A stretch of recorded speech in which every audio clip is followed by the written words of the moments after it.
We are privileged to have with us Ann Farrow. I got an opportunity to first meet Ann several years ago as she and I served on the Federal Advisory Board for the NVIDIS database. And I can tell you that I'm thoroughly impressed with Ann in her role as president and CEO of AMVA. If you don't know what AMVA is, in essence, it's the trade association representing state motor vehicle administrators all across the country. So she gets to wake up every day, like I get to wake up every day thinking about what we can do to help you as independent car dealers. She gets to do that with respect to what is happening at the state DMV level.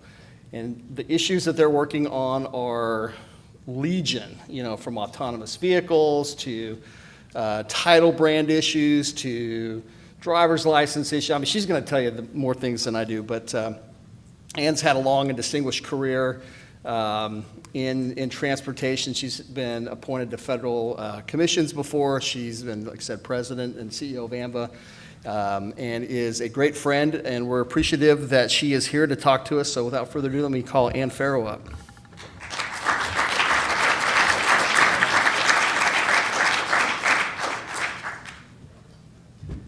Sean is not getting a trophy for joke telling, huh? But you know what? I think he deserves an extra round of applause for trying. I would never stand up here and do. It really is a pleasure to join you today with your NIADA policy meeting.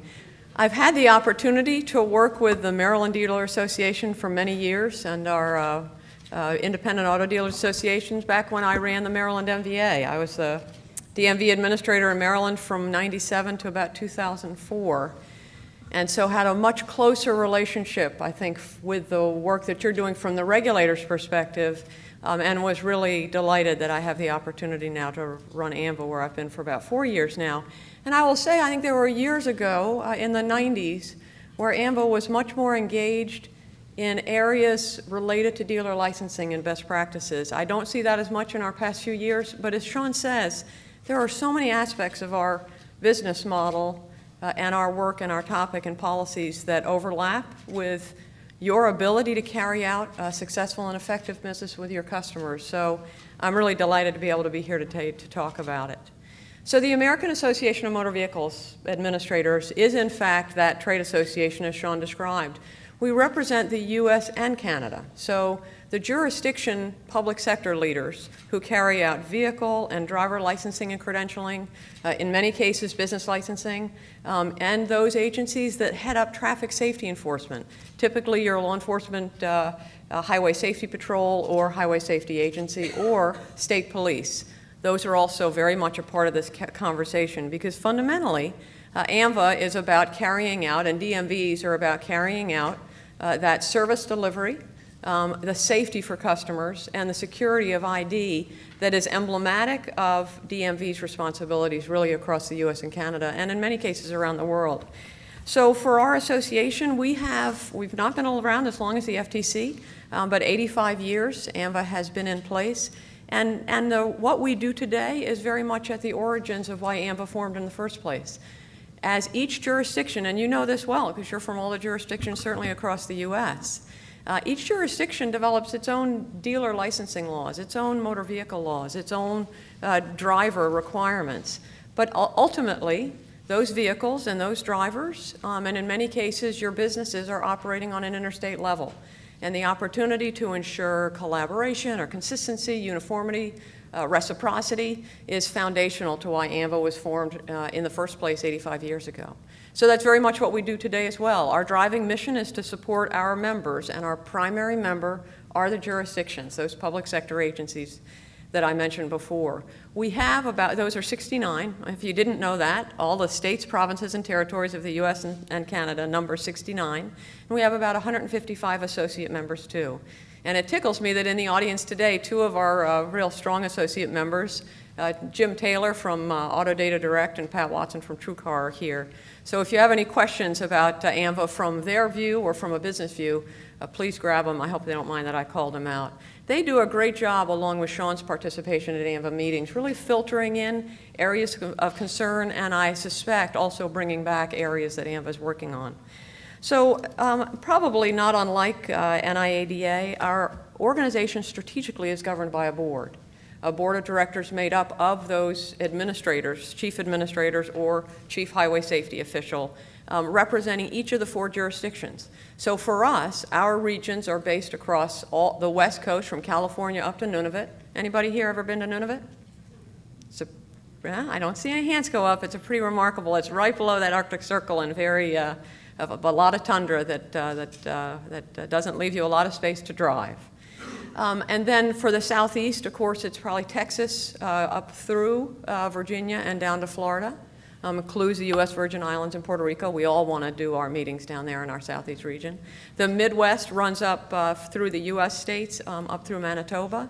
And then the Northeast runs from Maryland and District of Columbia all the way up through Ontario, Quebec, and over to Newfoundland and Labrador. So from a regional view, we probably aren't unlike many of the regions that you work with. And I highlight that because from the foundational piece of collaboration and reciprocity and bringing issues to the table that members can work on together that are pressing issues either from business partners' view, from jurisdiction view, fundamentally it's about serving the public. So invariably an issue you may have as an industry is an issue that's pressing for the regulators as well. Those issues filter in through our regional meetings, which happen each year. Anywhere from 200 to 400 folks attend, generally half and half industry and members, or jurisdiction members, I should say, and then an international meeting every year somewhere across the U.S. or Canada. So we have lots of opportunities for members to come together and talk, and lots of opportunities to have more and stronger interaction with our industry partners in jurisdiction to business, and that's been a very helpful conversation.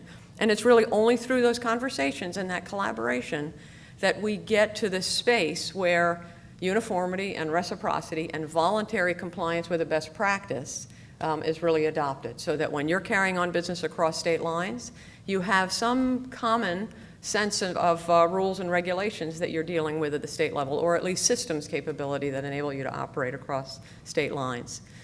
From the board's view, our policy development happens through standing committees. And I'm saying all this just to reinforce how much of our work is driven by member engagement, by the jurisdictions primarily. So we have, not surprisingly, 3 primary standing committees: driver, vehicle, and law enforcement. And in many ways that aligns with our primary vision, or our vision that goes along with accomplishing our mission, which is safe drivers, safe vehicles, secure identities, and saving lives. Within those policy committees, we have working groups carrying out specific topics. Now, it's a very long-winded way of saying we are working on things that are of great interest to all of you, and I'm going to just focus on 3 of the vehicle-related topics. E-odometer, internet vehicle sales, and then initiatives under the National Motor Vehicle Title Information System, fondly called NMVIDIS. From the view of the e-title, e-odometer, AMVA has been working on this, our members have been working on it and have had a driving interest, in many cases starting at the jurisdiction level, working with their business leaders, to get to an e-odometer capability. It's more secure, it's more efficient, it's obviously a better control of what's happening, but we're not there yet, and in many cases that is the foundation to achieving an e-titling environment, which is the primary goal of enabling an electronic transfer of key documents. So we have had a working group most recently advancing at least guidelines and guidance for jurisdictions in the area of achieving some level of electronic odometer disclosure. The hang-up, not surprisingly, is a rule, a federal rule. How many of you are familiar with this area on e-odometer? Have you talked a lot about it, Sean? Am I? Yeah, a little bit. Okay, so I'm going to just give a quick rundown of where we are today. From a jurisdiction view, AMVA released in March of this year guidance for jurisdictions to move forward with electronic document disclosure, whether that's power of attorney, where you can do it, e-odometer, reassignments, notaries, because those are the foundations to enabling an e-titling environment. We're waiting for NHTSA to release its final rule on e-odometer. But in the meantime, some states have taken the guidance and the authority that Congress granted in 2016 to move ahead without petitioning NHTSA and introduce and adopt and deploy an e-odometer solution to support their e-titling initiative.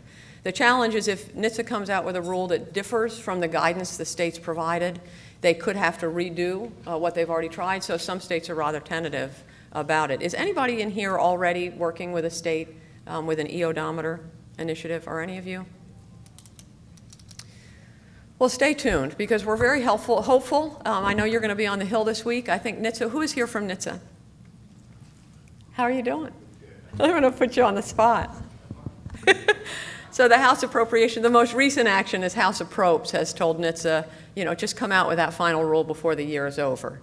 We've all provided input. I am sure NIADA has provided input. It's gone through several iterations, and so we're very hopeful that it's somewhere in that rulemaking process on its way over to OMB to be released. Understanding that the administration isn't wild about introducing rules, this one obviously is one that advances a much better business practice for everybody. So we'll stay hopeful there. Internet vehicle sales. I know Andrew just talked a little bit about it, and your prior speaker had that neat app about internet vehicle sales where he was going off to work with his diving equipment on. So internet vehicle sales are something that is as convenient and exciting to buyers today as anything I can imagine. I mean, they just love it. I've got young midshipmen. I live in Annapolis, Maryland, and we have midshipmen who come and stay with us, and there's nothing more exciting to them than talk about what they've been looking at on Craigslist, what they've been looking at through dealers, what they've been looking at through new online services. And I always remind them, make sure you pull a vehicle record. Make sure you go to somebody who's providing an Invitus or a vehicle history of some kind, because you don't know what's behind that vehicle. So yes, it's convenient. Yes, it's fun. Yes, I think it's part of your new business models, probably in many ways. But just as you are very frustrated with the fraud and the deception that happens through that process, and the ability to move so many of these flood damaged vehicles through that process that look quite pretty after they've been cleaned up, is unsettling and has been a real bane for jurisdictions. So the Internet Vehicle Sales Working Group is developing what they hope will be effective recommendations and strategies for jurisdictions to exercise some level of regulation over or oversight or intervention on fraudulent internet vehicle sales, some level of standards that work across the spectrum of virtual space. And in the process, they've identified for some states, wholesalers have played a role in this movement and this market. And so there will also be a white paper on wholesalers in the wholesale business and how it fits or doesn't fit within a strong consumer-protected vehicle sales model. So all of that we expect will be out next spring. But in the meantime, the draft report will be available for review by stakeholders in the fall, and I suspect Sean is in that loop. So you're well represented with Sean's participation as a stakeholder in reviewing that work, and we really do appreciate NIADA's participation and membership.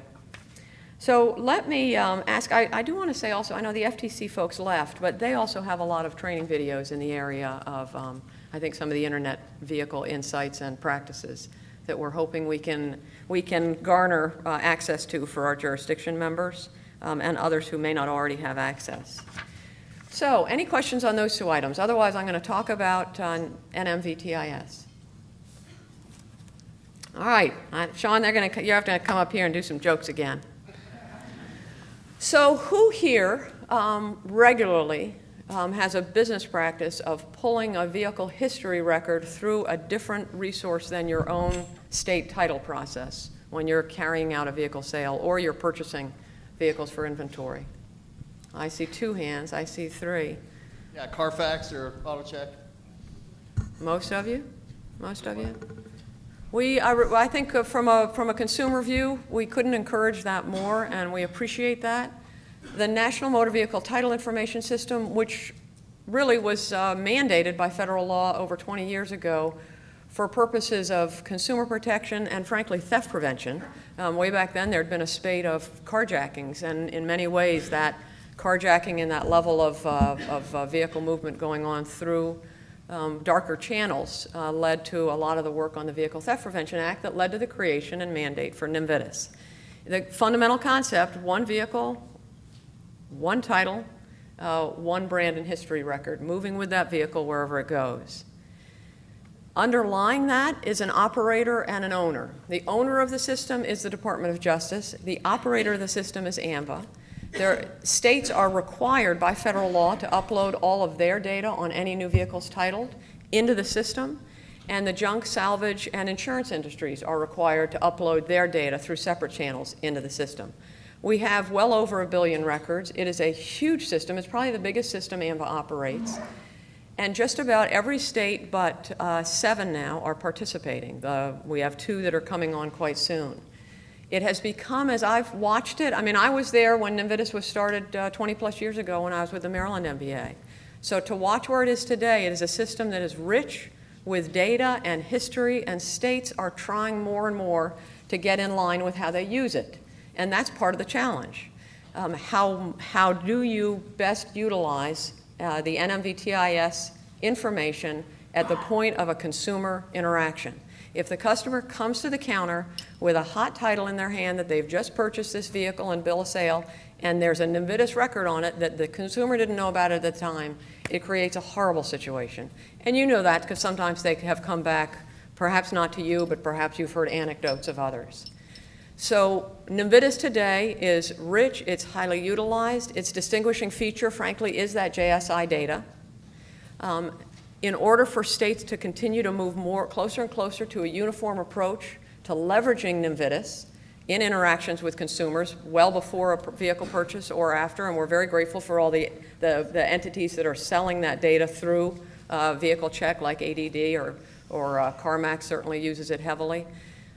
The ultimate objective of NVIDIS is so that consumers have in their hand that full vehicle history, that there are no surprises.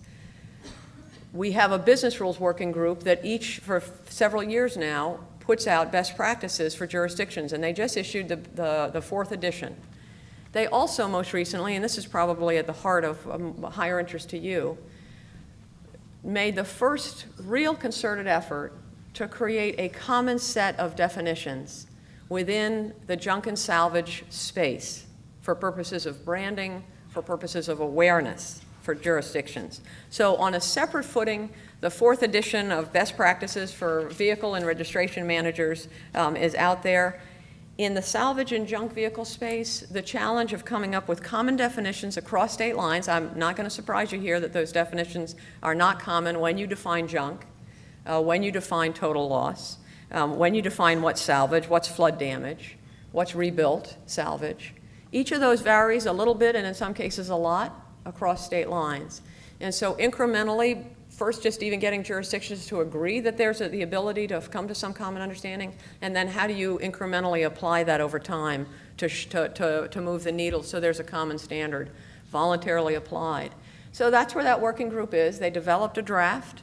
The draft includes an effort to draw on JSI, that junk salvage information database, and information that states have, for purposes of reviewing the title with a consumer.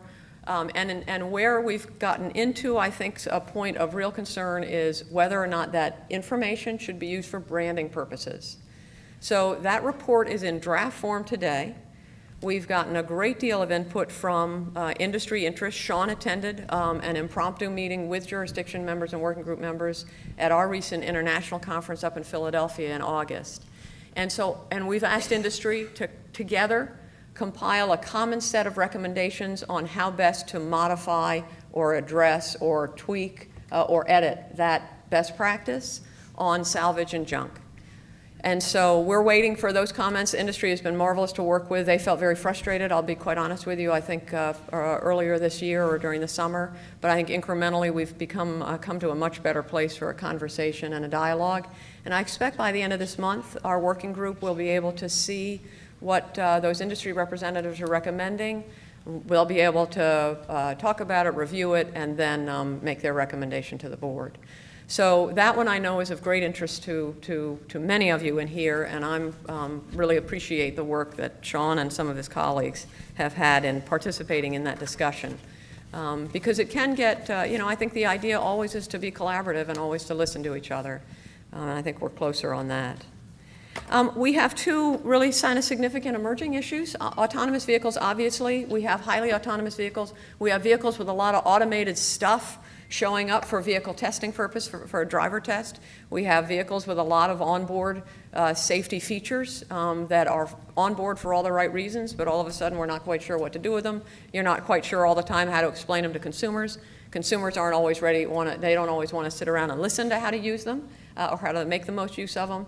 So the whole concept, first in this period where we're transitioning to a driverless vehicle world, whether that's 2 decades or 3 decades away, we are going to be operating in a mixed fleet space for a very long time with people-dominated, people-driven vehicles operating side by side with either highly autonomous or eventually even self-driving.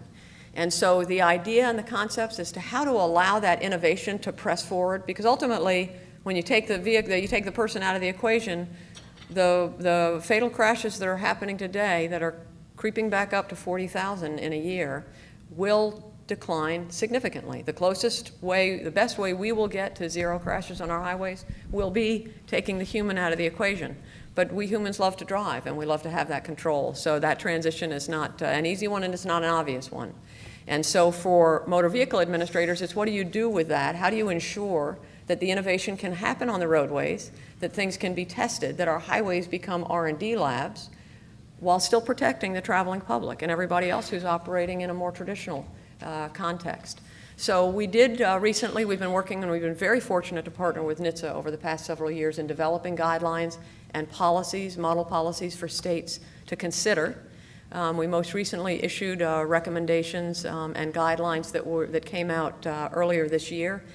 All of our documents, by the way, are available on our website to any one of you to download if you want to look at them.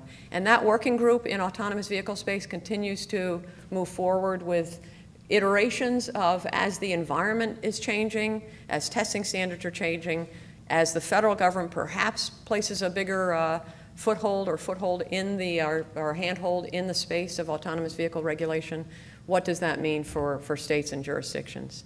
So on the AV side, we can talk a bit more. And then the last thing, I'm just going to say one last thing real quickly.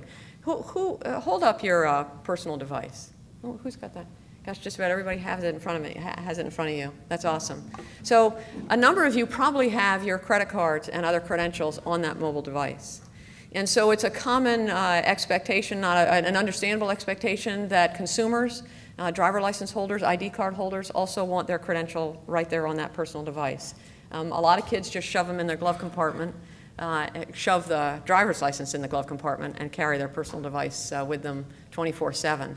And so the idea of moving towards a mobile driver's license, I say this to you because I think for you also, it's going to be a credential that you're going to see more and more of in your business space. This opportunity to verify my identity, that I am that my identity traces back to a live record at the DMV that issued my driver's license, just with a tap or a barcode match or some sort of a credential match electronically through my personal device. That's what we call a mobile driver's license. But just like anything in our driver license space, it needs to be interoperable. My credential issued in Maryland on my phone needs to be able to operate when I'm out in California. It needs to operate probably when I'm somewhere up in a Canadian province. And so AMVA's space, again, is to ensure that there are standards developed so that anybody who builds the front-end mobile driver license delivery system, whether it's a traditional driver license issuing provider or it's a technology company, that they're working from standards that are interoperable across state lines and interoperable with the business community. So that's kind of that innovation space. Now let's get back to what may be of interest, which might be the NMVTIS. I'm going to bump it back to Sean. That really wraps up my comments. Thank you. Some great Yes, information. I was thinking as you were speaking, I started in the car business in 1977. And I remember apparently the dealership got the first car trade-in that had a title. I think the title started in 1975. And that was amazing. Of course, the changes had to go through to obviously make sure the person had the title and to hunt the title and things like that. So it's talking about 40 plus years later, haggling with the fact that we don't have the electronic title process. I find that amazing. Yeah. But yet we're talking about driverless vehicle. And it's a great contrast there. We talk about vehicles that can be on the road without a human controlling it, but yet we still haven't solved the problem of getting all the states to, first thing, have a uniform title process. as well as making sure that the titles are paperless or within a sound process that we can make sure that we are consistent among all the states. So the question is, why is there the problem? There's 8 states or territories do not have it. Do the federal government not have the ability to maybe withhold something to make sure that everybody in the United States or every territory have a process that it could be uniform?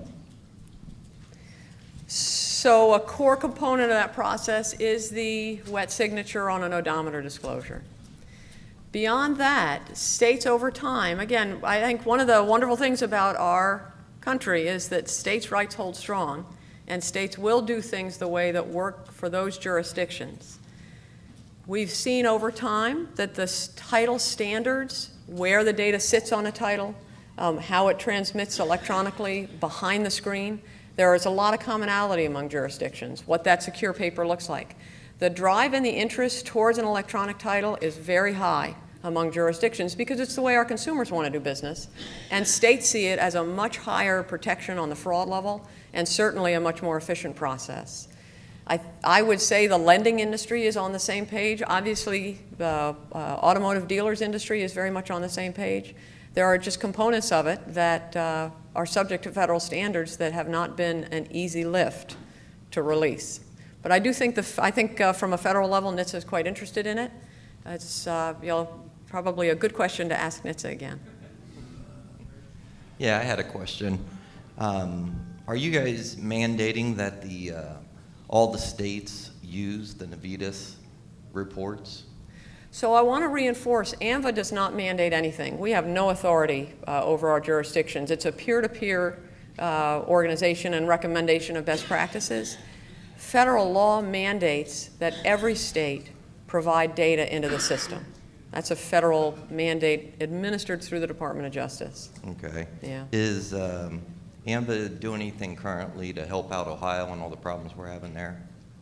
Would you say more about what you mean by those problems? The problems that we're facing with the Navitas report, and then it's the difference between total loss and salvage.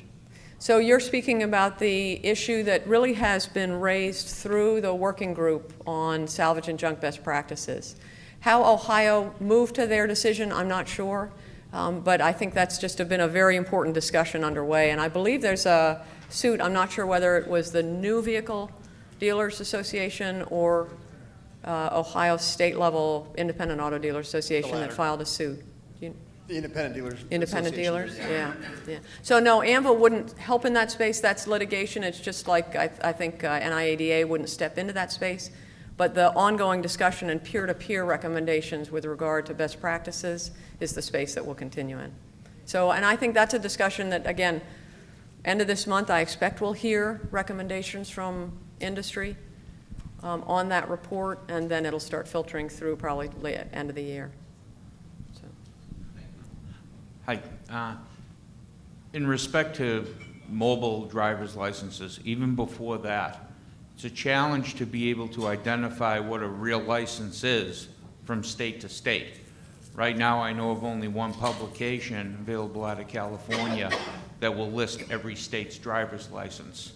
Has there been any push to be able to put something on the internet that is easily accessible for a dealer without it costing them an arm and a leg, so that their business managers, their sales managers, et cetera, can verify the authenticity of a driver's license? So that's a super question, and the very fact that you recommend putting some identification on the internet is the kind of capability that has enabled so much fraud, because there are an awful lot of fake IDs out there. So as this issue has evolved, and as federal requirements on Real ID and other areas have kind of impacted how states are issuing what their product looks like, what's on the license, understanding that each state is still going to customize their license, that electronic credential still becomes the best long-term solution. But there are two things in the meantime to consider. One is a fraud deterrence and remediation training program that AMVA provides. And Sean, we'd be happy to talk to you about it. It does provide a level of training for non-jurisdiction members that identifies the document variation. So it's not on the internet, it's a online training that we can talk to Sean about. I would not say it's even close to costing an arm and a leg. But different states have different standards. And you have, from one state to another, you can have different ways to authenticate the license. So the other piece, the other piece is a program called DLDV, and it's a driver license ID verification online system that we've actually been speaking with the industry, the automobile industry in Texas about. It enables you to do a live verification, electronic verification, that credential was issued by the state of record. It doesn't provide an image, but it does provide a live, real-time verification that that's a real credential that person is offering to you. So that's, again, it's as this level of fraud and variability continues to grow, every time a state modifies its license security requirements, it's because they're trying to combat the amount of fraud that's being perpetrated. And so in many ways, technology may be the best solution there. So I think, Sean, anything on DLDV we can offer. We do think that it's a space where I think dealer industry, anybody who's leveraging identification to verify the person presenting themselves to you is the person they say they are, we are strongly recommending it. Yeah. Any other questions? Chad? Yeah. There's a mic right there, Chad, if you want to grab that one. Yeah. Maybe Mark can help you out. No, that's okay. I'm too slow. Yeah, no, good. Thank you very much. Great information today. I noticed that you mentioned that there were 7 states that weren't fully into the, is it NHTSA program, I believe? It's a DOJ. Yeah, so, but there's 4 of them that are reporting that aren't full participation, like California and Idaho, for example. So what does that mean, that they participate, but they're not, or they provide data, but they're not in full participation? So, as I said before, the federal law requires every state to put their data forward, to submit their data. That's an ongoing requirement. As they evolve into incorporating the NVIDIS information into the transaction itself, that's where full engagement starts to happen. So that at the time of an interaction with a consumer, that NVIDIS history is either integrated into the record or it's on a separate search capability. There are different levels to achieve. And why not go, is that just the state's right that they just don't want to go into full? I would say in some of the states' situations, it's because their systems didn't accommodate that level of modernization. I think you all know some states are working on much older mainframe applications. Some states are on the web today. So it's that variability as to where states have had the resources to modernize and where the priorities are. Every time someone introduces a new mandate, they've got other priorities they've got to implement. So where that sat on their priority list is probably has been another issue that states have faced. Yeah. California is one of those that I think we'll see some positive direction in. Yeah. Any other questions? One more, Lawrence?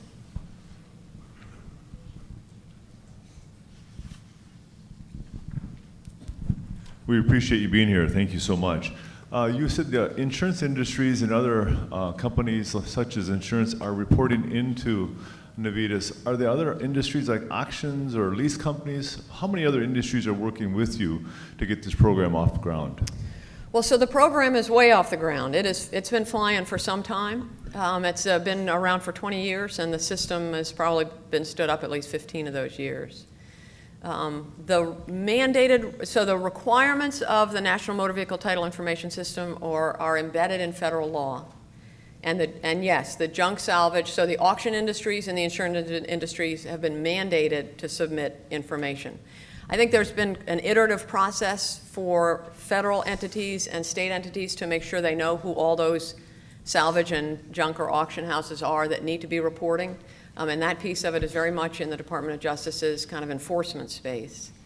The vehicle data is all submitted. I'm trying to think where else we've got. There's an interest in lien data. I would say that the leasing industry, it would not be one of those mandated reporting entities, but I'm going to look out at, where's Jim go? Jim probably knows his system better than I do if he's still in the room. There you are. No, lien holder. Yeah. Lien holders nor leasing companies, although there's still a continued interest in lien. Was there one in particular that you were interested in or wanted to know more about? No, I'm just curious They are. They are, very much so. Yeah. Yeah, and I'd be happy, we'll follow up with Sean so he's got all the information. He can send it out to you on NMVTIS if you want to know that level of information as to what actually is inputted into the system on a regular basis. All right, last call. Last one. So I just have a question as far as the last speaker that we had, the consumer protection. Yeah. So if a dealer buys a car at an auction and the title's clear, and the consumer comes in and buys the vehicle, and then they take it to get the titling, and it passes through Invitas, and it is labeled a branded title, does the consumer have the ability to come back on the dealer for selling a car that was branded title without them knowing? Well, I'm sorry Andrew's not here to answer that question because I don't have the level of knowledge about the system. I suspect consumers can come back to you on a regular basis on any number of questions. So at that point, the BMVs would not be responsible for that? I have no idea. I apologize. I can't speak to that question. I think we do encourage everyone to do a vehicle history check. Whether or not it's branded, that vehicle history provides that JSI data that is really unique to this federally mandated system. But I cannot answer the legal questions, but I suspect you got some lawyers in here who can. All right, well. All right, thank Sean. you so much for being part My of the- pleasure. Thanks for all the time.